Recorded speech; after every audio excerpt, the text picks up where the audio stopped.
We are going to continue with our unit on the civil rights movement and dive deeper into Martin Luther King Jr.'s contribution, also further changes in legislation due to the civil rights movement, specific types of demonstration, radicalism, and also the legacy that the civil rights movement left on the United States. So many of you are probably familiar with Martin Luther King Jr., and we're going to talk a little bit about some of his successes and what he is known for.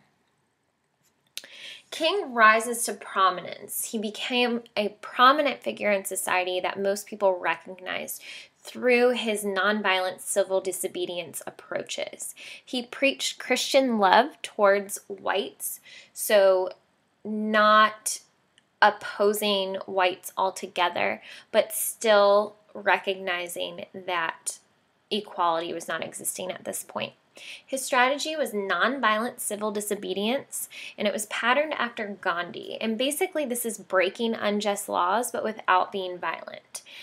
The main purpose of this is to draw media attention, so people would see and recognize that the law is wrong in the first place, and hopefully the law would be changed. He was elected president of the Montgomery Improvement Association and the Southern Christian Leadership Conference that helped to make him a more prominent figure and get his voice heard, more so than when he was working at the church. There are different types of demonstrations in order to display the civil disobedience acts that Martin Luther King preached.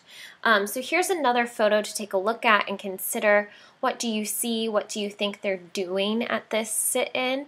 And do you think this is an effective protest strategy against segregation? In this particular picture, these people, are they supposed to be sitting at this place? Or why might this be a sit-in at all? And why might this be effective?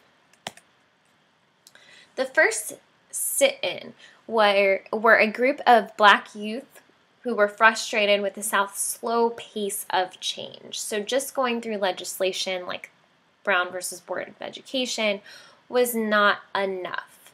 In 1960, 4 college students held the first sit-in at Woolworth's to protest the segregated facility. So basically what they did is sat in a certain section that they were not supposed to be seated in and refused to move, very similar to the bus boycott. This caused many student groups to begin conducting sit-ins throughout the South, and one of the most famous ones is in Greensboro in North Carolina.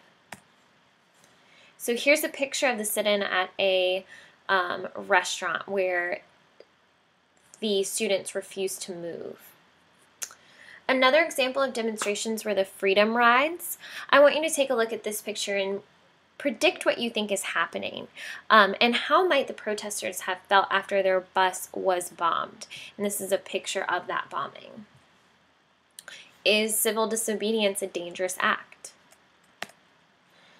In May 1961, Congress of Racial Equality, or CORE, organized a 3-week bus trip through the South to publicize the lack of compliance, or lack of following the rules, with the Supreme Court's decision outlining segregation on interstate transportation that came as a result of the bus boycotts.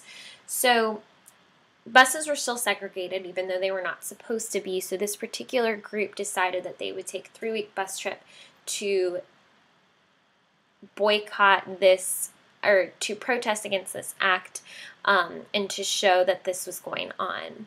The Freedom Riders were bombed and beaten for their acts, showing that civil disobedience was dangerous for the people that were protesting, even though they were doing nonviolent acts. As a result, Robert Kennedy, who was John F. Kennedy's brother, ordered bus companies to obey Supreme Court's decision. So even though this was an order, it wasn't going to be followed by everybody. Here's a map of the bus ride. So the first group of riders is going to leave here from Washington, D.C., and second group of riders will leave Nashville. So then they're going to meet in the middle at Birmingham, which is one of the most racist cities in the South. The riders were then arrested shortly after leaving Birmingham in Jackson, Mississippi. So as I mentioned, Birmingham is one of the most racist cities, and so many of the demonstrations, or racist cities at that point in time. So many of the demonstrations are going to occur in Birmingham, and Martin Luther King will actually get arrested there. So in this particular picture, what do you see? What is this dog doing, and who is telling him to do it, and why?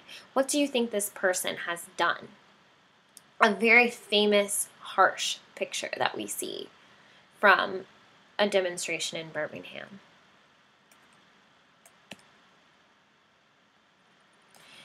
In July of 1964, Martin Luther King Jr. planned a series of marches and boycotts in Birmingham, Alabama. His goal was to protest injustices and provoke a violent reaction from the police force that would shock the country. He knew that his protests caused violent actions from the people that he opposed.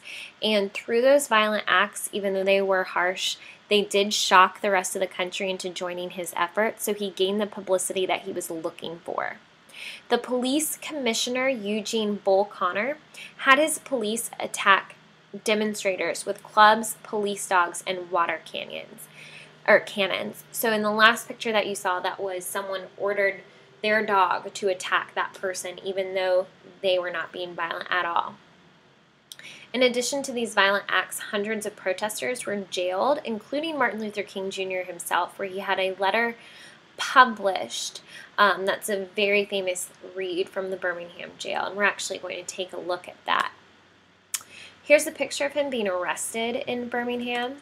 And then here's an excerpt from his letter. I want you to listen to it and think about some of the things that are being said.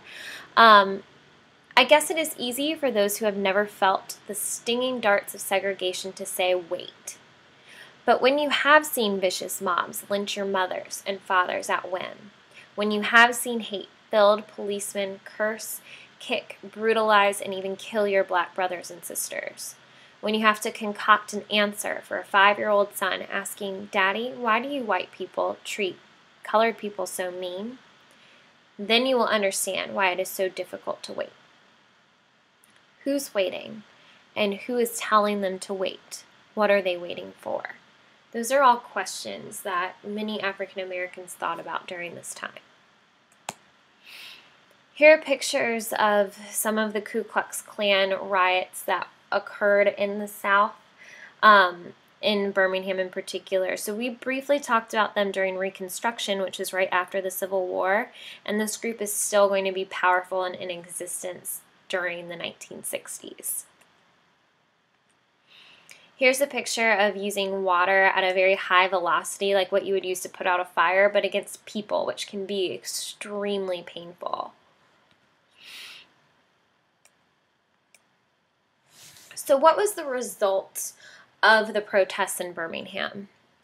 John F. Kennedy sent federal mediators to work out a settlement, trying to calm everything down that had been going on and meet some type of agreement.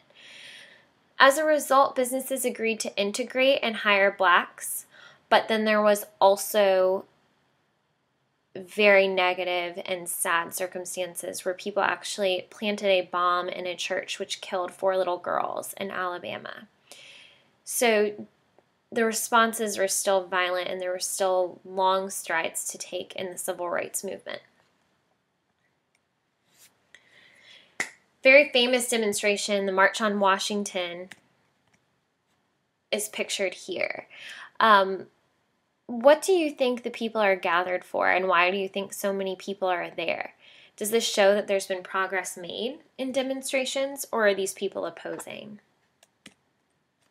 On August 28, 1963, there was a march on Washington to demand support for John F. Kennedy's Civil Rights Bill in order to provide equality in more ways to African Americans as well as other groups that were considered unequal at this point in time. 250,000 people attended, and this is where King's I Have a Dream speech was made. A very famous speech that impacts a lot of people even today.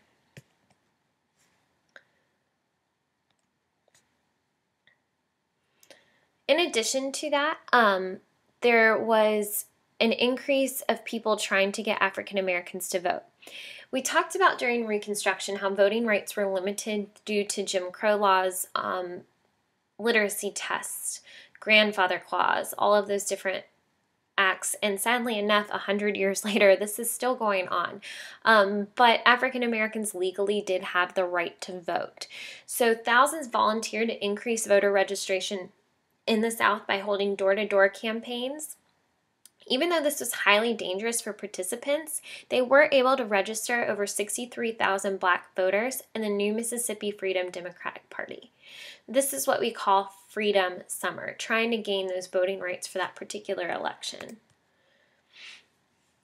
In order to draw attention to the voting rights, King organized a 5-day march in Selma, Alabama, in which 50,000 people participated, which gained national attention for the denial of voting rights, because some people in the North had no clue this was still going on. So that gathered even more efforts and support behind Freedom Summer.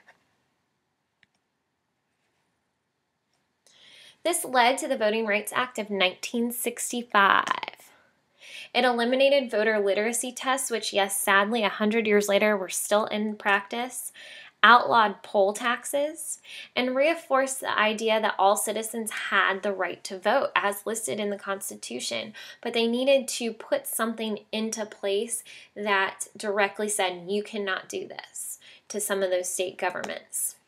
It also prohibited discrimination because of race, and so that's going to open itself up to other places like the workplace where you can't discriminate. As a result, 740,000 registered in 3 years. With more voting participation by African Americans, how do you think that's going to change the American government and society? Is this a big stride for the civil rights movement? I definitely think so.